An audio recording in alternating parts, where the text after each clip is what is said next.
فوجی آپریشن کے باوجود امن قائم کیوں نہیں ہو پا رہا، اور کیا بلوچستان کی سیاست میں کوئی تبدیلی آنے جا رہی ہے؟ اسی تناظر میں جو پہلا سوال کیا کے سامنے رکھوں گا وہ یہ کہ بلوچستان میں سیکورٹی کی صورتحال حالیہ دنوں میں انتہائی کشیدہ ہو گئی ہے۔ 2 روز قبل مستونگ میں ایک سیشن جج کو قتل کر دیا گیا، لیکن اس واقعے کے ذمہ داروں کے حوالے سے مسلسل متضاد اطلاعات سامنے آتی رہی۔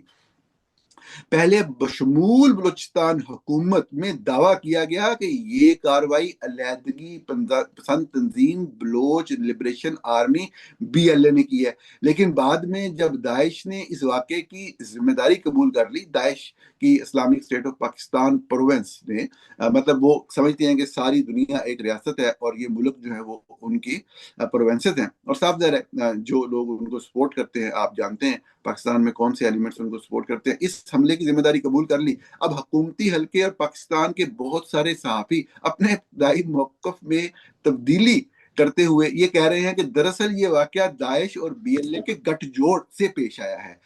آپ کے خیال میں حقیقت میں سیشن جج عبدالحکیم کاکڑ کو کس نے قتل کیا؟ اس کے پیچھے محرکات کیا تھے؟ کیا واقعی BLA اور داعش کے درمیان کیا کچھ چل رہا ہے؟ آپ کے 2023 کے ٹویٹ میں کیا بات تھی؟ ہم نے نادیہ بلوچ کا بھی ایک ٹویٹ دیکھا، اس کے اندر بہت ساری باتیں کی گئی تھی۔ اسی بات پہ فوکس، جج صاحب کے بیک گراؤنڈ پہ فوکس رکھتے ہوئے، اور پھر اس واقعے پہ بات کریں دوسرے مرحلے پہ، اور تیسرے مرحلے پہ جو میڈیا نے داعش والی بات کی، یہ کیا ہے؟ ہمیں تفصیل سے سمجھائیں۔ جی نوران صاحب، آپ کا بہت شکریہ، آپ نے مجھے بلوچستان کے موضوع پر گفتگو کے لیے اپنے پروگرام میں ایک مرتبہ پھر مدعو کیا ہے۔ بہت شکریہ۔ میرے خیال میں یہ بہت ضروری ہے کہ ہم بلوچستان پر، جیسے آپ کہہ رہے تھے کہ اب ہفتے میں ایک دفعہ پروگرام کریں گے، یہ بہت ضروری ہے کہ ہم بلوچستان پر مسلسل بات کرتے رہیں، کیونکہ آپ کو پتہ ہے، ہمارے آڈینس جو ہیں ان کو پتہ ہے، بدقسمتی سے جو ہمارا قومی میڈیا ہے، جو مین اسٹریم میڈیا ہے، جب وہاں بلوچستان پر گفتگو، ایک تو بلوچستان پر وہاں گفتگو نہیں ہوتی ہے تو بہت کم ہوتی ہے، اور جب ہوتی بھی ہے اسی کم گفتگو میں اکثر یک طرفہ بیانیہ سامنے آتا ہے، جو کہ ہمیشہ سے سرکاری موقف پہ۔ صرف اتنا ایڈ کروں گا کہ اپنی بات جاری رکھیے گا کہ جب گفتگو ہوتی بھی ہے تو چند پنجابی صحافی بیٹھ کے آپس میں گفتگو کر رہے ہوتے ہیں۔ اب بات جی جاری ہاں، جی۔ تو لاسٹ ٹائم میں آپ سے ملا تھا، ہم نے گفتگو کی بلوچستان کی سیکیورٹی صورتحال پر، اس وقت بھی کشیدہ تھی، اور اس وقت آپ کو یاد ہوگا میں نے ذکر کیا تھا کہ ایک آپریشن چل رہا ہے جس کو آپریشن شعبان کا نام دیا گیا تھا، لیکن اس آپریشن کے دوران بھی ہم نے بلوچستان میں کئی دلخراش واقعہ دیکھے، جن کا آپ نے اپنے انٹروڈکشن میں ذکر بھی کیا، خاص طور پر کوئٹہ کراچی شاہراہ پر۔ تو اسی وجہ سے یہ جو واقعہ جو آپ نے جو بتائے، اسی ان وجوہات کو مد نظر رکھ کر جمعرات کی رات کو، آن تھرسڈے نائٹ، جو اتھارٹیز ہیں انہوں نے مستونگ کا جو علاقہ ہے کھڑکوچا، وہاں پر کرفیو نافذ کر دیا۔ اب آپ ذرا تصور کریں کہ سیکیورٹی کی صورتحال کس حد تک ناکام ہوئی ہے۔ رات کو اسی علاقے میں کرفیو نافذ کی جاتی ہے، لیکن صبح ہوتے ہی وہاں ایک سیشن جج صاحب، ان کا محافظ اور ایک اور جج فائرنگ کا نشانہ بن جاتے ہیں، اور اسی واقعے میں سیشن جج عبدالحکیم کاکڑ صاحب اور ان کا باڈی گارڈ جو ہے وہ جام بحق ہوتے ہیں۔ لیکن یہاں نورانی صاحب سوال ایک یہ پیدا ہوتا ہے کہ کوئی بھی، ہم اپنی گفتگو میں، جو بلوچستان حکومت ہے وہ اپنی گفتگو میں، جو قومی میڈیا ہے وہ اپنی گفتگو میں اس سیکیورٹی گارڈ کے بارے میں کوئی بات نہیں کر رہا۔ وزیر اعلیٰ صاحب اور ان کی ٹیم نے ٹک ٹاک پر ویڈیو بنائے، وہ ایک جج زخمی ہوئے تو ان سے بات کر رہے ہیں، وہ ویڈیو ایکس پر وائرل کرانے کی کوشش کی گئی، مختلف سوشل میڈیا فورمز پر چلایا گیا، لیکن جو وہ سیکیورٹی گارڈ ہیں جو جج کے ساتھ مارے گئے تھے، ہمیں یہ بھی نہیں معلوم کہ اس واقعے میں ہلاک ہونے والے سیکیورٹی گارڈ کا نام کیا ہے۔ مسئلہ یہ ہے کہ اس جج کے نام کو سیاسی مقاصد کے لیے استعمال کیا جا رہا ہے، کیونکہ ایک جج کا جو نام ہے، اس صورتحال کو، اب اس کی پوزیشن کو اس کے اسٹیٹس کو ایکسپلائٹ کرتے ہوئے بلوچستان کی جو حکومت ہے وہ اس کو ایک سیاسی رنگ دے رہا ہے. لیکن جو وہ سیکیورٹی گارڈ ہے جو مارا گیا تھا اس کا نام شاید اس مقصد کے لیے, اس سیاسی مقصد کے لیے مؤثر نہ ثابت ہو سکے, اس لیے ہمیں ابھی پتہ بھی نہیں ہے کہ وہ سیکیورٹی گارڈ کا نام کیا ہے, وچ از ویری انفارچونیٹ. اب جو جج نوران صاحب مارے گئے تھے اس کے چند ہی منٹ بعد میں وداؤٹ اینی انویسٹیگیشن, کوئی جانچ پڑتال کے بغیر, حکومت بلوچستان اور اس کے ترجمان نے پوری طور پر انگلیاں جو ہیں BYC بلوچ یکجہتی کمیٹی کی طرف اٹھانا شروع کر دی. چند منٹوں کے اندر اندر ہم نے دیکھا حکومت بلوچستان نے ایک بیانیہ ایک نیریٹو کنسٹرکٹ کرنا شروع کر دیا اور یہ کہا کہ چونکہ کوئٹہ میں بلوچ یکجہتی کمیٹی کی قیادت جو ڈاکٹر مارنگ بلوچ ہے ان کے سزا ہوئی ہے, اس کے رد عمل میں مستونگ میں ایک جج کو قتل کر دیا گیا ہے.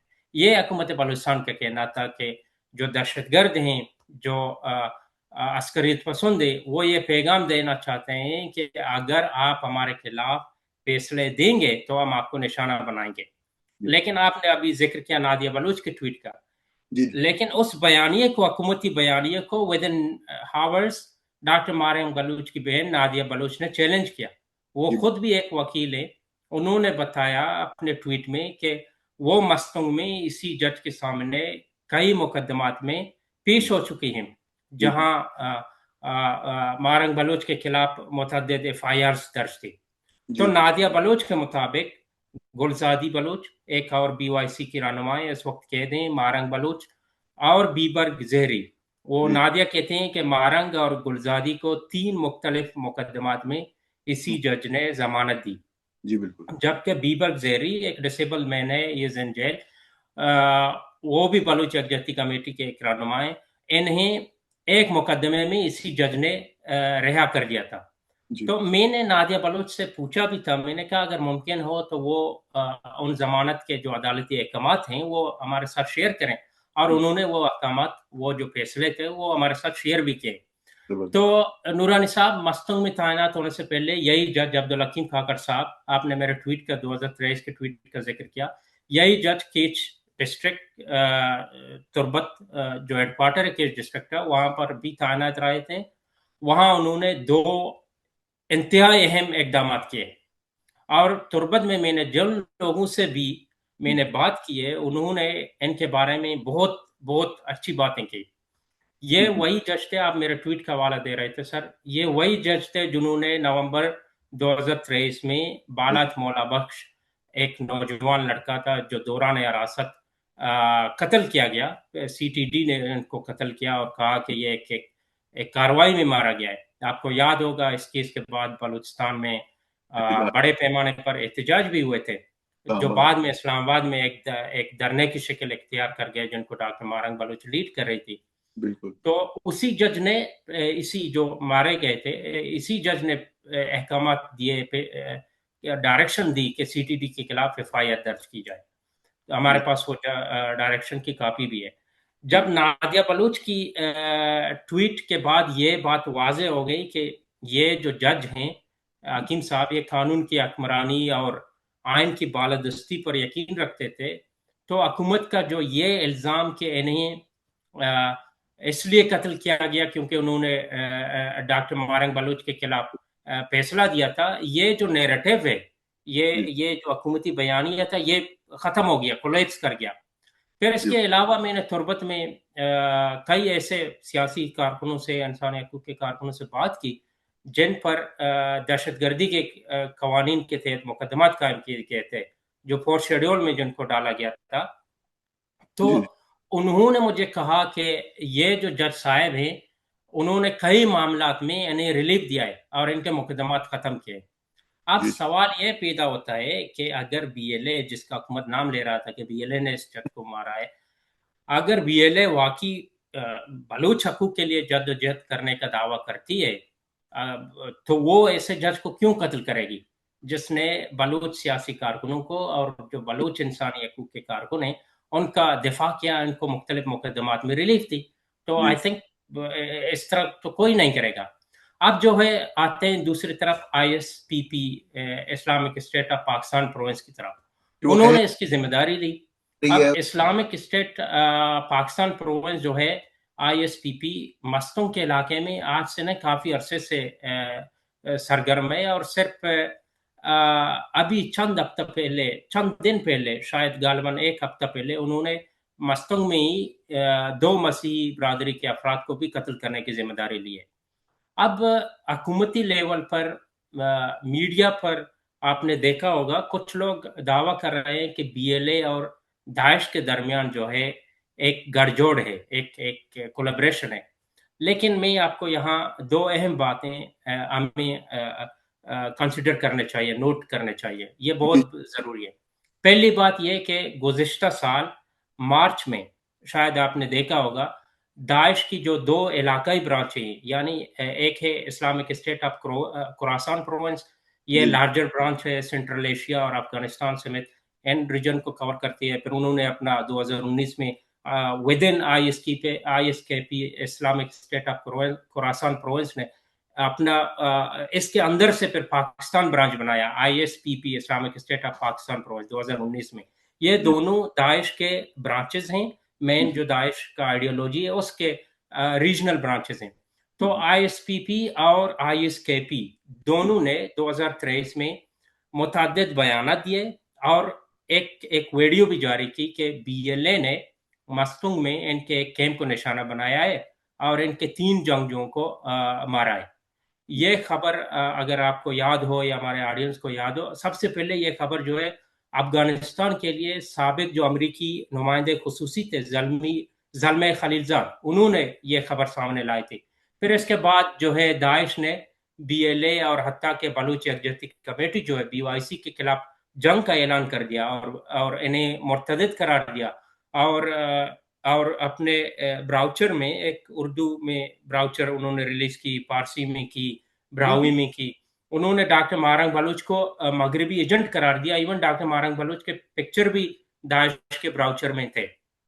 تو داعش پاکستان اور داعش خراسان دونوں نے BLA کے خلاف کارروائی اور بدلہ لینے کا جو ہے بدلہ لینے کے عزم کا اظہار بھی کیا.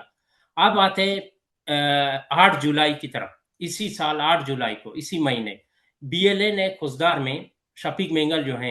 بات ایڈ کروں گا کہ جو آپ بات بتا رہے ہیں نا خراسان IS خراسان کی اور یہ پاکستان کی جو ان کا جی ہے، اور پھر آپ ان کا جو نقطۂ نظر ہے خصوصاً بلوچ یکجہتی کمیٹی اور ڈاکٹر مہارنگ بلوچ کے جی حوالے، ہاں کوئی بھی بندہ جو پاکستان میں سیاست کی یا ان تنظیموں کے مائنڈ سیٹ کی تھوڑی سی بھی سمجھ رکھتا ہے، اس کو یہ بات آسانی سے سمجھ آ جائے گی. اس میں کوئی اندر کی بات ہے ہی نہیں.